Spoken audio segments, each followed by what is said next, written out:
what's surprising is that you are known as one of the best futurists in the world, but you told me that you hate that, and you hate being even called a futurist. Why is that? First of all, I'm not keen on the term futurist. I'm not sure what that means. But part of it is that one of the most common failure modes that any large company has is that it's rate limited by the brain of the person who's running it. Because the person who's running it ends up believing that they're smart enough that they can just make the decisions and everyone else will just kind of do everything. And that's probably misguided for all companies, but it's the most misguided when you're going the farthest out from what's known and what's clear. So X's goal is to create a moonshot factory for Alphabet. That means making a place. The moonshot part of it is supposed to remind us that we're doing things that are over the horizon, that are sufficiently like science fiction and how they sound, that they might well not be possible. Ideally, that there be things that would be really audaciously positive about the world in the attempt, if it could work out. And the word factory is supposed to remind us that we're trying to systematize that process and make it as efficient as possible. And I don't believe that me or anyone is better than random at guessing what the future is going to be like.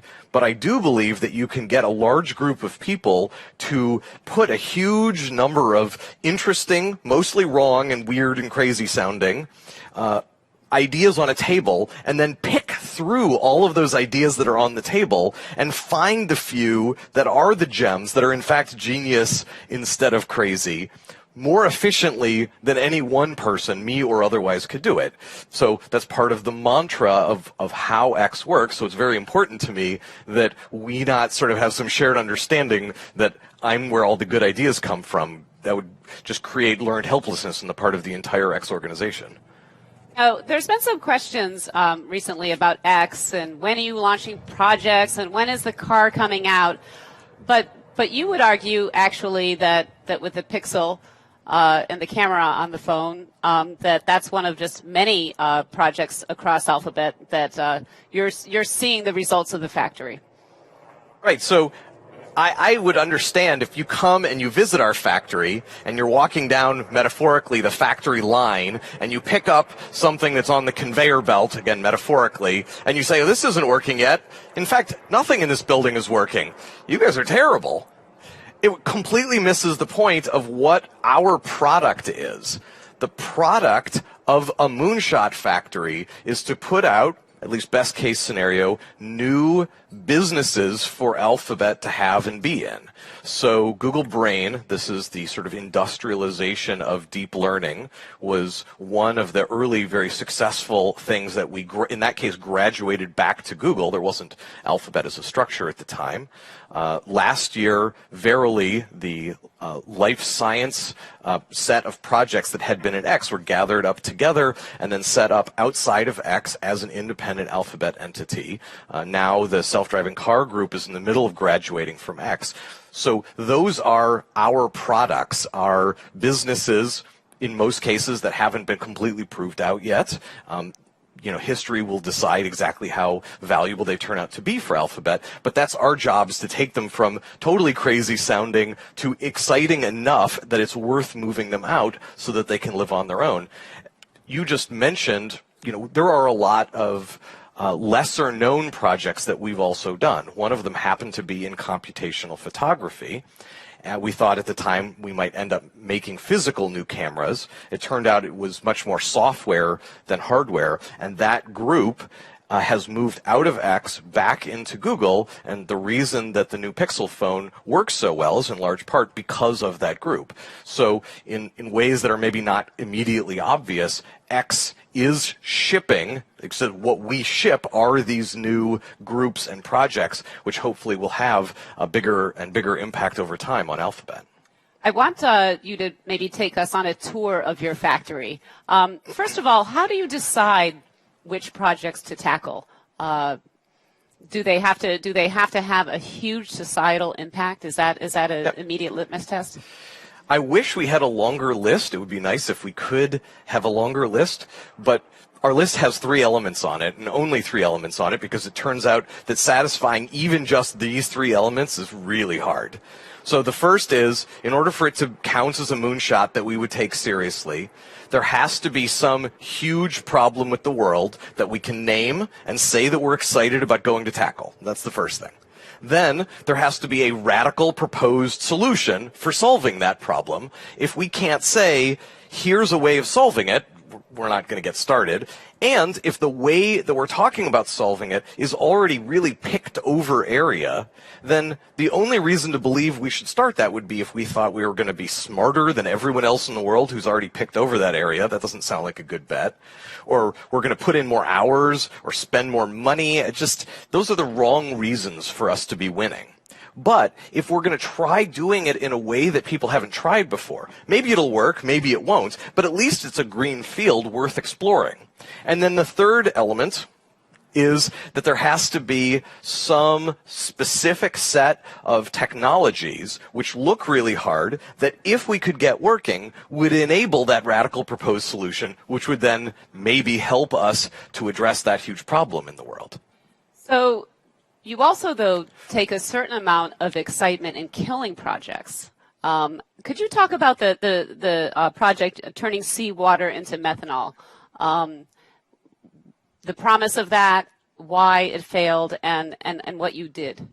Sure. I mean, let me be specific first. I hate killing things. All things being equal, I would rather that a project succeed than go away.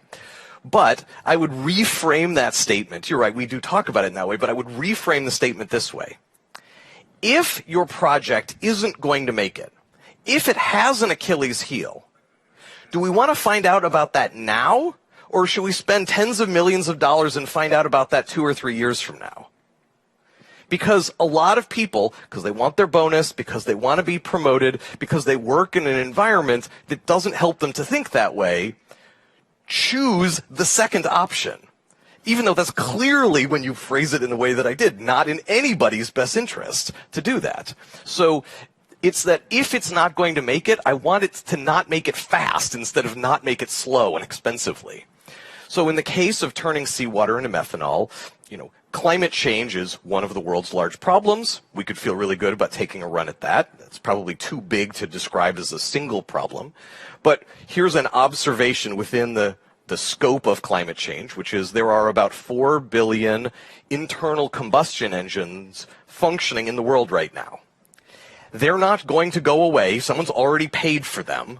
It's sunk cost. So those are not going away for at least the next decade. So one of the things that we have to figure out how to do is to put something into them, which when we burn it, because of the way these internal combustion engines are already set up, and we can't change the engines, is going to put CO2 into the air. So we better stick something into those tanks that's CO2 negative to the planet, so that when it burns it, the whole cycle is at worst neutral. So if you could take seawater and turn it into methanol, and you could essentially be sucking CO2 out of the atmosphere into the ocean, pulling it, because it's more efficient to pull it from the ocean into a machine which would basically take the CO2, take the oxygen, the hydrogen, split the hydrogen and oxygen from H2O apart, stick the hydrogens with the CO2, and you get hydrocarbons, you get methanol, and then you stick it in the gas tank, you burn it, it goes back up in the atmosphere, and it's a closed loop. It's carbon neutral. Wow, that would feel really good. We spent a while working on it. We were really passionate about it. We got it working. It was super exciting. And we just got to the point after about 2 years of work on this where we convinced ourselves that if everything went right, 5 to 10 years from now, we could have the cost gallon of gas equivalent that went into a gas tank of about $15. Probably there are some people who want to save the world enough to pay $15 gallon of gas equivalent, but mostly that's not what people are going to do, so it won't get traction as a business. So whether we want to save the world or not, that's not going to save the world. What I think a lot of businesses would do is just very quietly shut that down and accidentally or purposefully shame the people who had worked on it.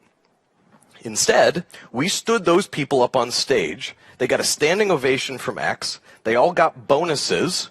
They all got their pick of what they wanted to do next. We published the fact that this didn't work in a non-technical place, Fast Company as it turns out, but we're in the middle of publishing a technical, detailed version of this in, I think it's going to be Nature, so that either we're right or we're wrong. If it turns out we're right, that this can't be done efficiently, then there are people all over the world who are trying to do this right now, and we can spare all those smart people the pain of discovering very inefficiently over long periods of time that this won't work. Then all those smart people can get onto the business of trying to help us save the world in some other more productive way. So the sharing that Ann was just talking about. And if it turns out that we're wrong and there is a way to do it better than we could figure out how to do it, then they'll figure it out standing on top of the work that we did, probably without paying us anything for it. But that's so good for the world that we can still feel good about that. And now the people on the team feel like they were celebrated in public and in private for having done great work and for having said, you know what, we should stop this project. And that then sends a signal to everyone else at X, wow, maybe I can do that if I'm working on something which is good but not great, and I'll get rewarded, I'll get celebrated in private and maybe even in public. And when they stop their projects that are good but not great, it tips the balance of efficiency at our factory from good to great. That's why we do it. And was that a similar process with vertical farming, which was another big project you were excited about at some point? Yeah, in that particular case, if you want to make microgreens, it works great. It just turns out it's hard to save the world with microgreens. And, you have to make potatoes or rice or corn or staple crops. And those people haven't figured out yet how to do in a cost-efficient way in vertical farming. We've thought we could roboticize various versions of it, get the cost of the light, which is one of the main cost drivers, down enough. Just turns out we couldn't figure out how to do it, so we shelved that. So let's talk about the car. There is a lot of impatience in the market for Google's car. You've been working on it for some time. You told me earlier that actually a lot of the technology for the car has been around for a very long time, even back to your days at Carnegie Mellon. Yeah. I don't think that people realize the fact that 20 years ago, at Carnegie Mellon, Dean Pomerleau and his group built a car that drove 97% of the way across the country with no one holding the wheel. Getting a car to not drive off the road on a highway is not hard. That's like a graduate student and, tens of thousands of dollars for a couple months now. That's not the hard part. It's going from kind of working in some situations to working better than a human in all of the situations that a human does that is 4 or 5 orders of magnitude harder. And so, yes, it's been 20 years. Certainly we've not been the only groups involved. I think, arguably Alphabet has started the resurgence or the ramp up of taking this area seriously from a corporate perspective rather than an academic area of investigation. And I'm incredibly excited about the work that we've done over the last 7.5 years. We've done 2 million miles of driving. And again, to not drift out of your lane, good, that's table stakes. But when someone walks out into the middle of the road holding a stop sign in their hand, that's a legal requirement. You all know as human drivers that you have to stop. But if a truck were to drive by with an octagon painted red that said stop on it, and there's some cute cow next to it or whatever, it's just an ad, you all would know you don't have to stop. It's the physically same atoms, potentially, in the same piece of the road, but you understand that one of them means you actually have to stop and one of them means you don't. If a human walks out into the street and does this and then beckons some cars by, even if they're not wearing a special vest, you would know to take them seriously.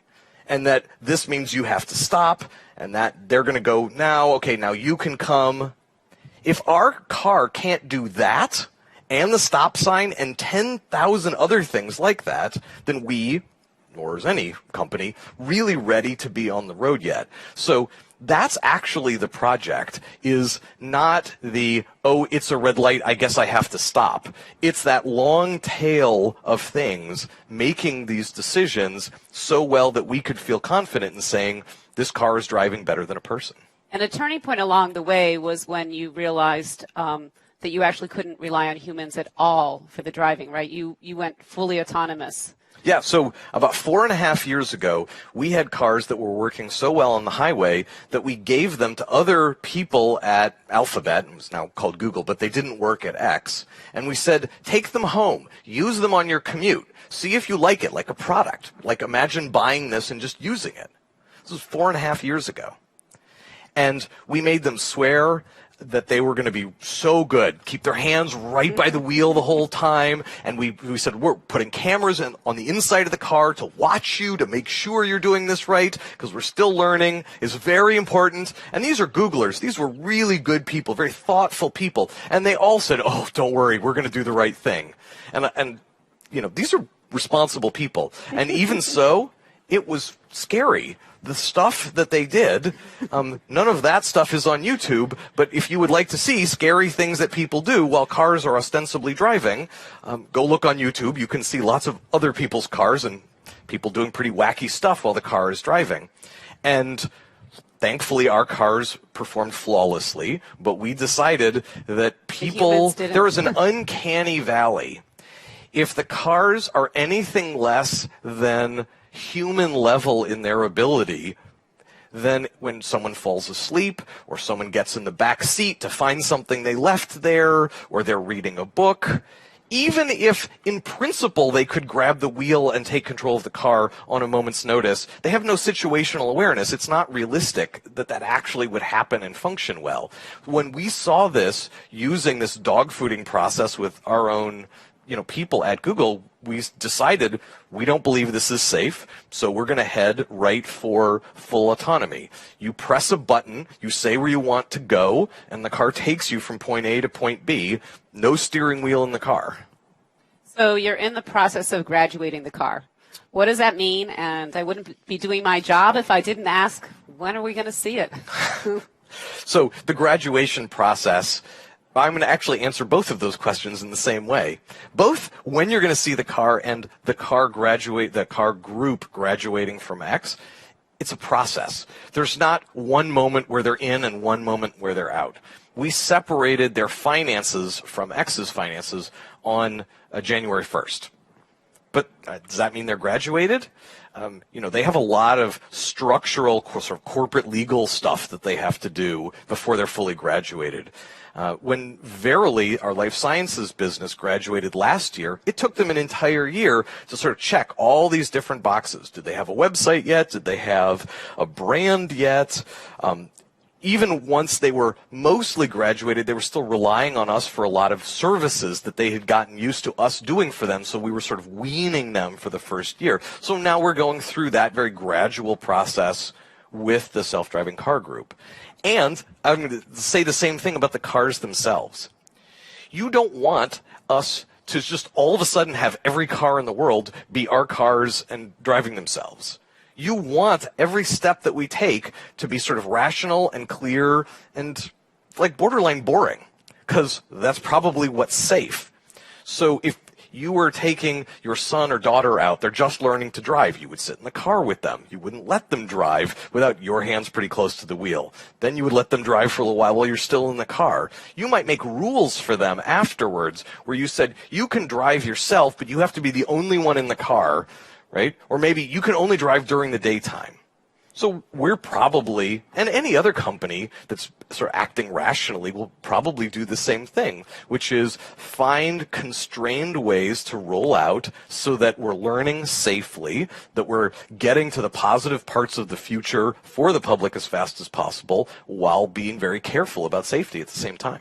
So you would expect that Google would maybe work with other car makers, that this would be an iterative process, not that I'll be able to go buy a Google car in 2018. Stay tuned. Okay. Let's talk about Project Loon, which is another wickedly ambitious project. You are launching balloons that can deliver high-speed internet access to the developing world, and have run into some interesting engineering challenges along the way that you think you've solved. Well, I'm not sure we've solved all of them, but to give everyone the context, there are about 4 billion people in the world. A little bit more than half of the world has poor or no internet access. And according to the UN, there's nothing that you can do for a group of people that will ratchet up literacy, health outcomes, democracy, their economic opportunities, as much as getting them more connected to the digital world. So that's the big problem we're interested in. The radical proposed solution is, what if you could make something a little bit like a super cheap satellite, but hang it under a balloon, launching it for, 1,000th or less of the cost of actually putting up a normal satellite? That sounds pretty great, but it turns out that the winds circle the world kind of like this. They're very unforgiving when you're up in the stratosphere. These things hang out at 60 to 70,000 feet. So they're out of where the balloons, or out of where the airplanes are. But how to get them to stay where you want, or even kind of go where you want, there isn't enough energy that you can take up with you. You can't sort of put a big gas tank on it and a propeller and it will fight the wind. Because the wind is too strong, the balloons make too big a surface area, too big a sail, basically. So they're going to go where the winds are going. The aha that we had, partly on the solution side, partly on the tech side, was, what if instead of fighting the winds, we went up and down? It takes almost no energy, relatively speaking, to go up and down a few kilometers. And then what if we got super smart, or taught the balloons how to get super smart, at knowing which way the wind would be blowing and how fast it would be blowing at different altitudes. The stratosphere, the winds are stratified, hence the name.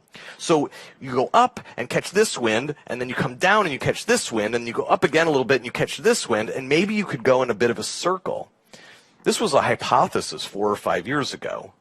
Over the last couple of years, we've gone from just wherever the winds would go to kind of guiding them by doing this. And we just announced recently that we are doing a lot more of this circling. We had a balloon stay over Peru for about 3 months, and then come home back to California.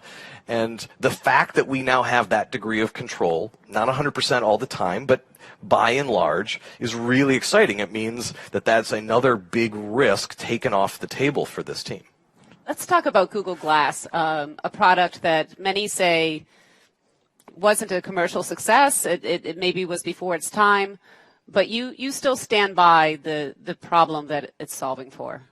Yeah, the problem, as I would describe it, is we are increasingly rate limited as a species by the fact that there's this schism between our digital selves and our physical selves. And something like 50% of you are trying unsuccessfully to have this experience right now, physically and digitally.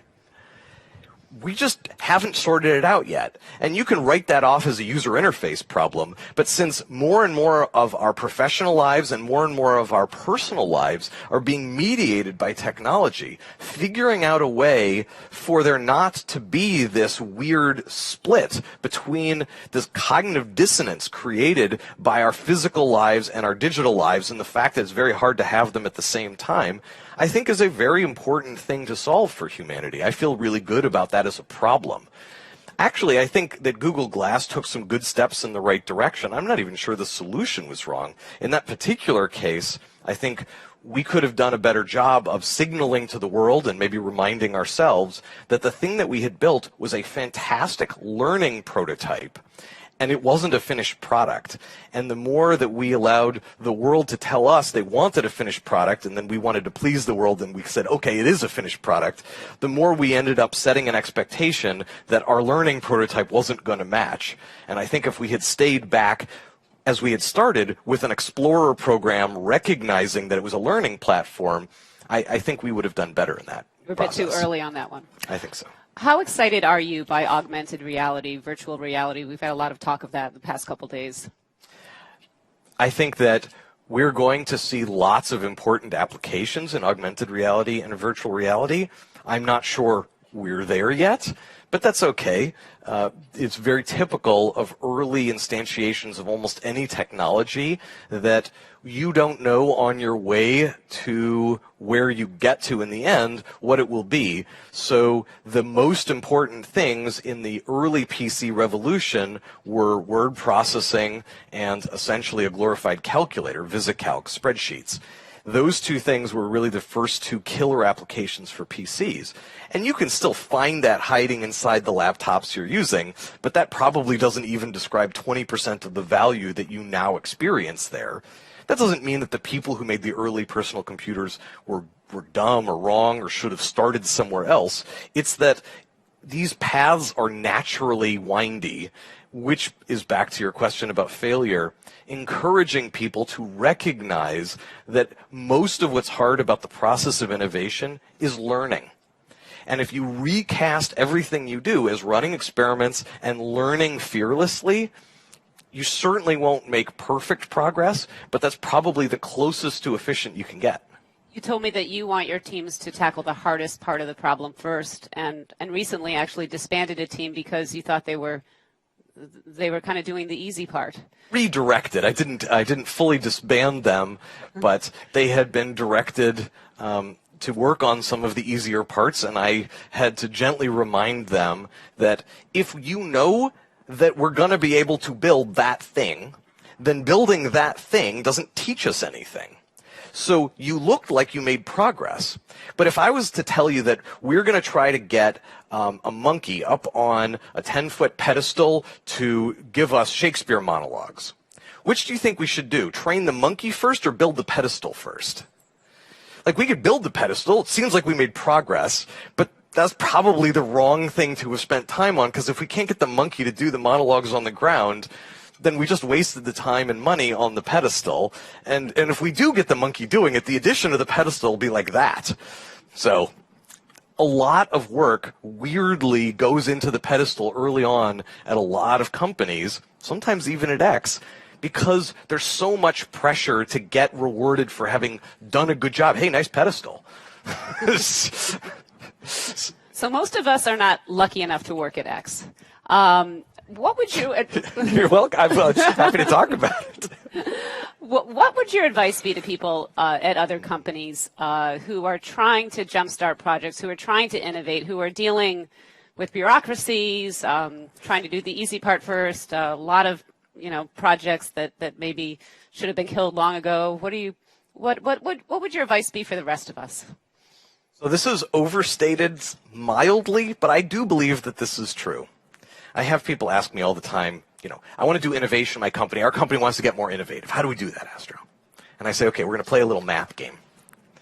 So I'm going to give you two choices, choice A and choice B.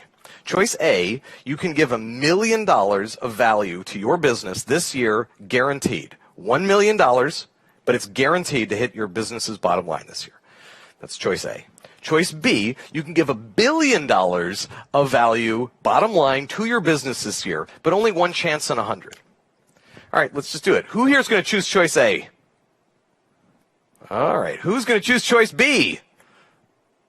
All right, that was somewhat tepid, but you guys mostly passed the math test. So, choice B has 10 times the expected utility of choice A. You have a 1 in 100 chance at 1,000 times the payoff. It has 10 times the expected utility. So most of the time, most people raise their hand for choice B. Almost nobody raises their hand for choice A. And then I say, this is the interesting bit, how many people believe that in any way, even barely on the best of days, your manager would support you choosing choice B? And nobody raises their hand. And then I say, sounds like you don't need a lecture in innovation, you need a new manager. Now, before you abandon your manager, I would say have the choice A, choice B conversation with them. Maybe they have a problem with their manager. But I think a serious conversation about what are we trying to accomplish here? Are we trying to live to fight another day? Fine, which is like choice A, right? Then I'm just going to go somewhere else because that's not really what I'm interested in. Are we trying to optimize how much money we make for the company or goodness we do for the world? And ideally, those two things would be somewhat related. If so, what is our time horizon? Let's talk about the time horizon, and then let's talk about the best way to maximize that. Because I don't believe, I'm in in company Z, that we yet have got the mix right. If we take no risks, there's not really going to be any upside. And it seems almost too good to be true But when you offer people the chance for choice B, it's not just statistically, mathematically a better deal than choice A. It's also more motivating. Who here would rather spend their time doing the choice Bs, the sort of radical moonshots? Okay, about half of you. It's okay. Maybe it's a different crowd than I'm used to. Anyway, we at X, it's important to people. Part of what they get paid by is the opportunity to be in a place that aspires to do things that are 10 times better instead of 10% better than the way things are currently done. And that allows us to get really fantastic people, to keep them longer. So it's kind of a virtuous cycle. So you're the captain of the Moonshot Factory. You seem to have a lot of concern about the sense of being the smartest one in the room, and people kind of not being the smartest one, just to be clear. And people kind of squelching their own ideas within your process. That maybe the genius idea is not the first one, and you try very hard to stimulate that discussion. How do you do that? I mean, So here's an example. This was a couple of years ago. It was actually the same woman who ran the seawater to methanol project. She, at some point, it was in a meeting, somewhat offhandedly said, "Do you think we could harvest the power of an avalanche? There's a lot of kinetic energy in an avalanche. Could we make that into some sort of energy system?" I was 99% sure that was not going to survive even the meeting. But if I say that's a stupid idea, how many more ideas are we going to hear out of her? 0. And so if you judge things by their chances of being successful, you are telling people you don't actually want the most unusual ideas. What I said to her was, what an incredibly gorgeous idea. And it is. It's not gorgeous because it's necessarily right. It's gorgeous because it's different. It has the right characteristics to possibly be right. I stood up, I gave her a hug because I was feeling really good. And then I said, in that same meeting, the next sentence, I said, how are we going to kill this idea as fast as possible? Which is our mantra at X. So she was beaming because she had gotten me to say that it was one of the best ideas I'd heard in a long time. Then we went into a 20-minute dialogue where we kind of on paper, was on whiteboard, satisfied ourselves it just wasn't going to work. And she got credit from me for killing the idea. And that seems almost too good to be true again. Wait, instead of actually being yelled at for being creative, she got 2 pieces of credit. She both got the credit for coming up with the idea, and she got credit for turning on the dispassionate part of herself and efficiently putting it out of its misery. And she walked out of that room so excited to come think of another one. I'm going to open it up to questions in just 1 minute, but before I do, Ruth Porat has come to Alphabet. She's doing a really impressive job. The stock is reflected that. Is there more financial pressure on X to graduate and become a bit more commercial? No, but that's not because there's not financial pressure. It's because there always was financial pressure. The financial pressure on us is relatively long term. If you're Ruth, the interaction we have is I have this black box, which you're, excited about, but you still want to see the proof in the pudding. And you put money in, and you want to watch the black box operate, but by and large, you have to wait 5 to 7 years, and then occasionally, with a lot of inefficiency inside, despite our best efforts, out the other side of that black box occasionally comes a Google Brain, or a Verily, or a self-driving cars, or the computational photography group, or the other things that we've graduated. And so I'm saying to you, this is how much money you've put in over the last 6.5 years. These are the things that have come out the other side. How are you feeling about this, Ruth? And I think she's feeling pretty good about it. That doesn't mean that we don't have more work to do going forward to make the Moonshot Factory even more efficient. But that's our pressure, is that trade, the value of these things that come out of our factory, and I guess at steady state, we have to look at some of this value, somehow the stuff that's still in there and kind of in mid-process, relative to the amount of money that you've given me. That has to feel like a reasonable way for you to spend your money relative to the other places that you can put it. And we talked earlier, there are these great problems that you're trying to solve. there's science, and then there's a bit of a gap between the VC world and science. Are you concerned that in a sense, if there's scientists out there who don't work at X, are they getting their projects funded by the VC model quickly enough? Is there a bit of a gap in tech between? I think there's a significant gap. I would love to see other places besides X, placing long-term bets. I think the world has some very serious problems that can only be solved, or can best be solved, by taking the kinds of risks and approaching them with a 5 to 10 year mindset. And it takes 5 to 10 years typically for a VC to get their liquidity, but it is rare for a VC. There are counterexamples, but most of the venture capital world does not go into things that are going to be quite expensive, take a long time, have a high degree of risk, that even if it's choice B, can be too choice B for them. Questions? Jack is... Microphone is coming to you. Yeah.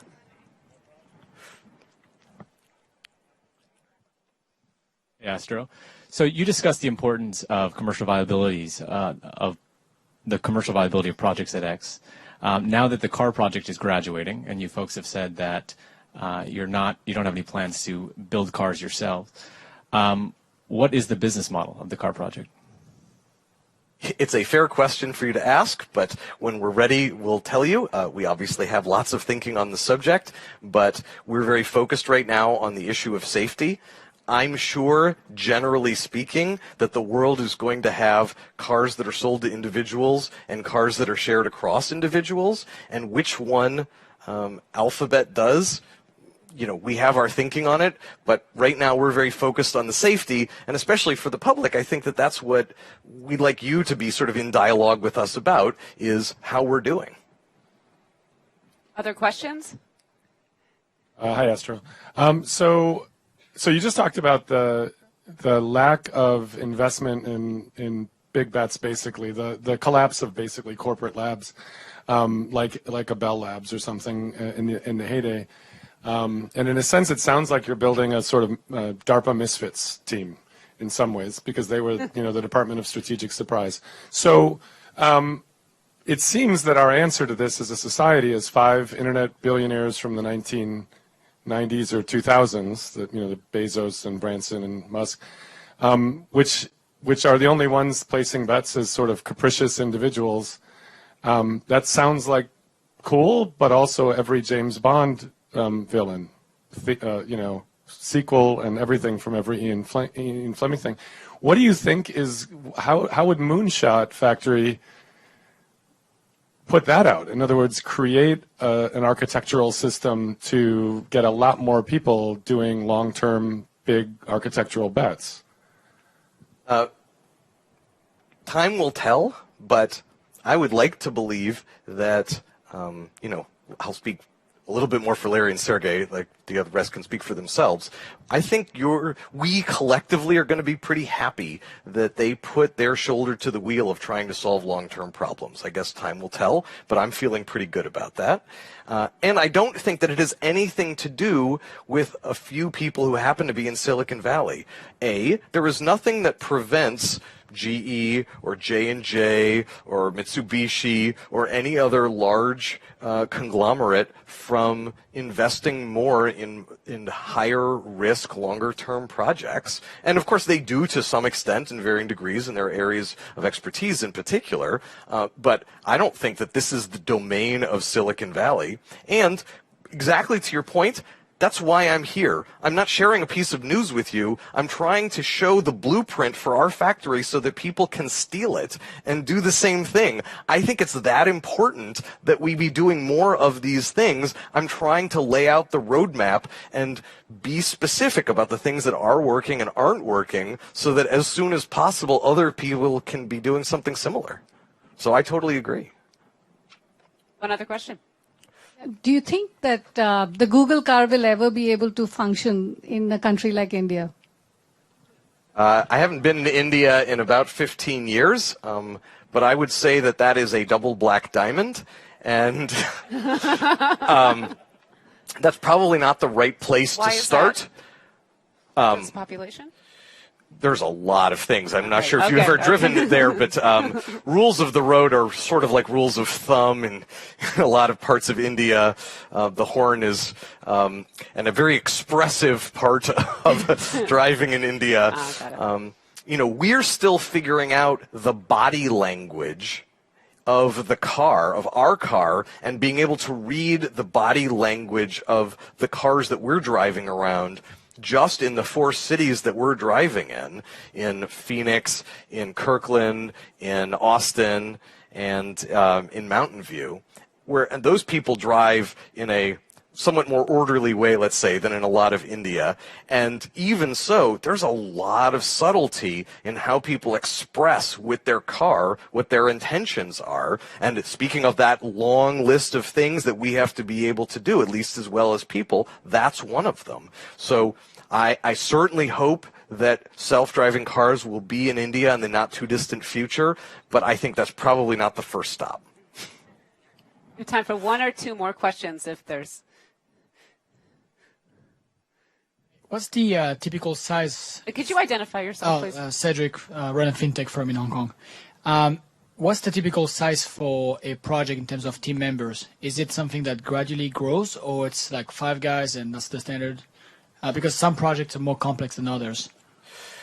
Great question. So we have a fairly sizable central team, lawyers, finance people, but we also have small SWAT teams, mechanical engineers, or of strategic sourcers, not sorcerers, but sourcers, people who can help with procurement, so that when a project starts, it can be 2, 3, 4 people and act right out of the gate like it's 20 or 30 people, because they can draw on all of these world-class people part-time while they're making sure that what they're doing doesn't have an Achilles heel. Then if it does, we can repurpose those 3 or 4 people back into the organization very quickly, which is why they're not threatened about doing it. If it turns out that they can't find an Achilles heel and they're making good progress, then we double down. Sometimes it's not literally, but it does sort of tend to go in stages. 2 or 3 people at first, then it's 5 or 10 people, then it's 20 or 40 people. Obviously, there's usually quite a bit more than that by the time they graduate, but by the time it's a significant number of people and we're leaving behind this isn't going to work, or let's figure out how this is not going to work, and entering a period in which operational excellence is more of the muscle that the team needs to build next. That's not us, and that's part of why we graduate them. Because keeping this balance of responsibly irresponsible, which is sort of the moonshot and the factory part, is good for what it is, but it's not the best way to get to Six Sigma, pulling all the last couple of pennies out of the cost of a product. So then they're larger by the time they graduate. I'm hearing the drones in the background. We need to wrap up quickly. I just have to ask one last question. Do you work really long hours? Or what is your philosophy on work? I'll give you a couple quick answers. The first, for me personally, I probably work about 60 hours a week. I'm not sure if that counts. It doesn't seem long to me. I have to actually work not to work more hours, in fact. But I believe that my job in particular is to make 30 or 40 excellent decisions every week and not to do anything catastrophically dumb. And in order to do that, I need to get enough sleep and I need to get enough exercise and have some bare minimum of balance in my life, or I won't actually do that. And what I say to everyone at X is, I expect you to deliver to us the most productive period of your entire life before or after you're here. And, I'm very serious about that. But in return, we have to make this an environment where you're the most passionate and probably the most happy, at least in some ways, that you've ever been in your whole life.